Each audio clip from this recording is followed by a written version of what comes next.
మహారాష్ట్ర జార్ఖండ్ ఎన్నికల ఫలితాలు ఉత్కంఠను రేపుతున్నాయి. మహారాష్ట్రలో ఎన్డీఏ కూటమి దూకుడు మీద ఉంది. ఇప్పటికే 145 సీట్ల మ్యాజిక్ ఫిగర్ ను ఎన్డీఏ కూటమి దాటేసింది. అటు జార్ఖండ్ లో కాంగ్రెస్ హవా నడుస్తోంది.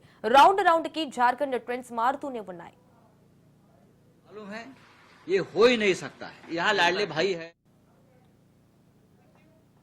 మహారాష్ట్రలో 288 సీట్లకు గాను బీజేపీ కూటమి 218 సీట్ల ఆధిక్యంలో ఉంది. కాంగ్రెస్ కూటమి 56 సీట్ల, స్వతంత్రులు 14 స్థానాల్లో ఆధిక్యంలో ఉన్నారు. అటు జార్ఖండ్ లో కాంగ్రెస్ 50 స్థానాల్లో ఆధిక్యంలో కొనసాగుతుండగా బీజేపీ 29 స్థానాలు, ఇతరులు 2 స్థానాల్లో కైవసం చేసుకున్నారు.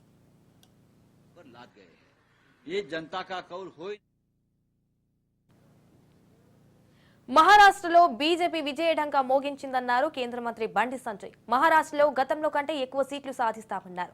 మహారాష్ట్రలో మోదీ అభివృద్ధి మంత్రం పని చేసిందన్నారు. రేవంత్ ప్రచారం చేసిన చోట కాంగ్రెస్ ఓడిపోయిందని చెప్పారు. ఇటు ఫలితాల్లో మహారాష్ట్ర ప్రజల ఐక్యత కనిపించిందన్నారు. అయితే మొత్తానికి తెలంగాణలో కాంగ్రెస్ హామీలను నెరవేర్చలేదని చెప్పారు. తెలంగాణలోనూ కాంగ్రెస్ మీద ప్రజలు తిరగబడే రోజులు దగ్గరలోనే ఉన్నాయని బండి సంజయ్ హెచ్చరించారు. నరేంద్ర మోడీ గారి నాయకత్వం, నరేంద్ర మోడీ గారి నాయకత్వం, నరేంద్ర మోడీ గారి నాయకత్వం, నరేంద్ర మోడీ గారి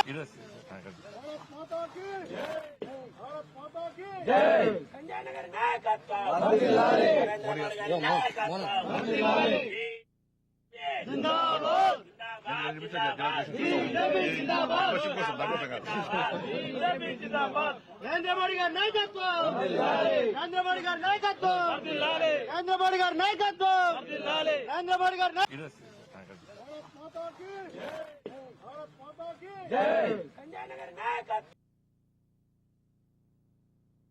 కానీ మహారాష్ట్రలో హిందూ సమాజం వాళ్ళ చైతన్యాన్ని చాటింది. ఎంఐఎం పార్టీతో కాంగ్రెస్ పార్టీ కుమ్మక్కై ఓట్లను చీల్చే ప్రయత్నం చేశారు. అనేక రకాల కుట్రలు చేశారు. కానీ అక్కడ ధర్మం గెలిచింది. ప్రజలు చీలిపోద్దని చెప్పి బటెంగేతో కటెంగే అని చెప్పి ఒక సందేశం అది ప్రజలకు వెళ్ళింది. ప్రజలు వాళ్ళ ఐక్యతను ప్రదర్శించారు. మహారాష్ట్ర ప్రజల ఐక్యతనే ఇలా ఎన్డీఏ కూటమికి విజయానికి నాంది. ఇలా సమాజం ఐక్యంగా ఉంటే ఏ విధంగా ఫలితాలు వస్తాయో ఇలా మహారాష్ట్ర ఫలితాలు స్పష్టం చేసినాయి.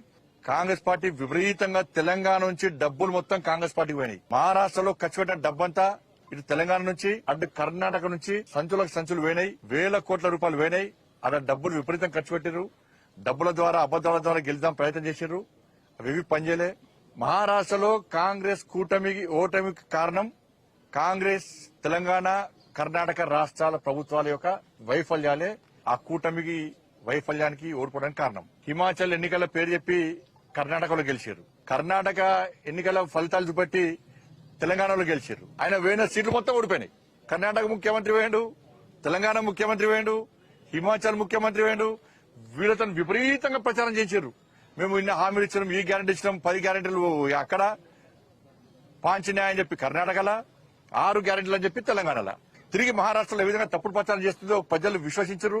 ఆ నమ్మిరు. వాళ్ళ అన్ని వాస్తవ విషయాలు గ్రహించారు. కాబట్టి కాంగ్రెస్ పార్టీ ఓటమికి కారణం తెలంగాణలో కాంగ్రెస్ ప్రభుత్వం, కర్ణాటకలో కాంగ్రెస్ ప్రభుత్వం, హిమాచల్లో కాంగ్రెస్ ప్రభుత్వం యొక్క వైఫల్యాలు, ఇచ్చిన హామీలు నెరవేర్చకుండా ఉల్టా తప్పుడు ప్రచారం చేయడం వల్లనే ఇలా మహారాష్ట్రలో కాంగ్రెస్ కూటమి ఓటమి చెందింది.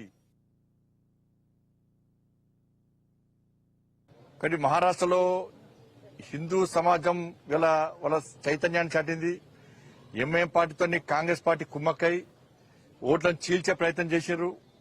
అనేక రకాల కుట్రలు చేశారు. కానీ అక్కడ ధర్మం